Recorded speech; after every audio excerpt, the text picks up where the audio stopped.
იმედი ჟურნალის დაუწერია წერილი ბრიტანეთის საელჩოსთვის. ეს წერილი ძალიან გამომადგება ახლა ჩემს მოსწავლეებთან, რადგან ამ წერილში არის უამრავი შეცდომა და ამ წერილის ფონზე მე ვასწავლე შემოსწავლეებს, როგორც წერილი არ დაწერონ ოფიციალური. რადგან თქვენ იცით, რომ უცხოენის ოფიციალურ გამოცდაზე, როდესაც გადიხარ, ერთი ნაწილი არის ოფიციალური მეილი. მაგალითად, ფრანგულის გამოცდაში ოფიციალური მეილი ფასდება 25 ქულით 100-დან. მოდით ხო იცით, შემოსწავლე რა ხელ ქულებს იღებენ. იღება ესე: Hello, I'm writing to you from Imedi TV. აქ რამდენიმე შეცდომა უკვე არის. პირველ რიგში hello არ არის ნორმალური მიმართვა ოფიციალური წერილის დროს. ამაში აუცილებლად დაგაკეთებოდა გამოცდაზე ქულა. რადგან წერთ ბრიტანეთის საელჩოსთან თუ რაღაცა ინფორმაციას ვითხოვთ, შეგვიძლია რამდენი ვარიანტია. შეგვიძლია დაგვეწერა სტანდარტული dear sir, madam, ან შეგვიძლია გამოვიყენოთ dear British Embassy team, dear press office, 1000 რაღაც. თუმცა hello არ არის ოფიციალური დაწყება. არ შეიძლება. შემდეგ hello-ს მერე ძინეს რა დავწერთ, შემდეგი წინადადება უნდა ჩამოვიტანოთ თქვა.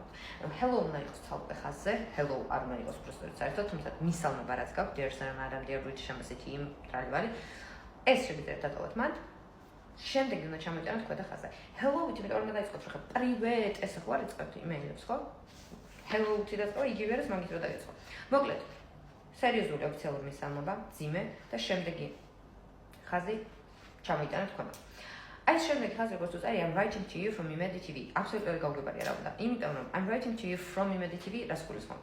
Imedi TV-დან გწერ მესმის ქართულს კალკირებულად გადმოთარგმნა, მაგრამ აქ გამოდის თქოს Imedi TV-ს შენობაში ზიხარ და იქიდან წერ. ეს არ გინდა ხო? შენი შინაარსი იყო გაცნობა რომ ვინ ხარ. ეს გვინდოდა რომ გადმოგვეცა. ეს აუცილებელია წერილისთვის. ეს ნამდვილად არის წერილის შემდეგი ეტაპი. თუმცა უნდა ჩამოვიტანოთ კომენტა, უნდა დავწეროთ გასაგებად. ამ წინადადებაში I'm writing to you from Imedi TV საერთოდ არ ჩანს ის ფაქტი, რომ შენ ხარ Imedi ჟურნალისტი, თქვენ ხართ Imedi ჟურნალისტი. ანუ აქ უნდა დაგვეწერა მაგალითად ესეთი რაღაც, რომ მე გწერთ როგორც Imedi-ის ჟურნალისტი. გამარჯობა, მე ვარ მარიამი, მე ვარ Imedi-ის ჟურნალისტი, რაც ამ წინადადებაში არ ჩანს. შემდეგ უკვე კი ბატონო ახალი ხაზიდან მიწყებთ regarding the announced sanctions please provide us with specific facts. აქაც უამრავი შეცდომა. პირველ რიგში regarding the announced sanctions რანაირი წინადადება. აქაც უნდა დაგვეწყო. ნახეთ, ოფიციალური მისალმება, ვინ ხარ და რატო წერ. ანუ აქაც უნდა დაიწყო. I'm writing to you about და ამაზე წერ. ხო? და წინადადებას არა რაც შეეხება გამოცხადებულ სანქციებს. შეგიძლია მოგვაწოდოთ ფაქტები. არასრული წინადადება ქართულადაც კი. ხო? Now, please provide us with specific facts that which actions specifically led to destabilization. ჯერსერთი ტავტოლოგიას იყრებს ძალიან ბევრჯერ და ლექსიკური მარაგესი არ ყოფნის ამ დროს ამაში ხოლმე გაკეთდება გამოცდაზე. თუმცა მეორე რაც არის აქ ისეთი ტონია იმეილის თითქოს ბრძანებებს იძლევა. და კიდევ ერთხელ განმოვიდეს საელჩოს ვწერთ, ხო? მე მაგალითად საელჩოს რაღაც საქმე რომ აქვს, მთელი მეილი ფორმალობაა ხოლმე. ამიტომ აქ could you please provide?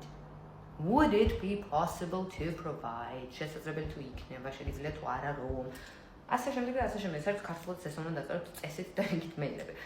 შემდეგ ტავტოლოგია, როგორც გითხარით, ამ ჩამოყალიბება ერთმარკ წინადადებაში შეიძლებოდა და ბოლო წინადადება which Russian narrative is meant არასწორი.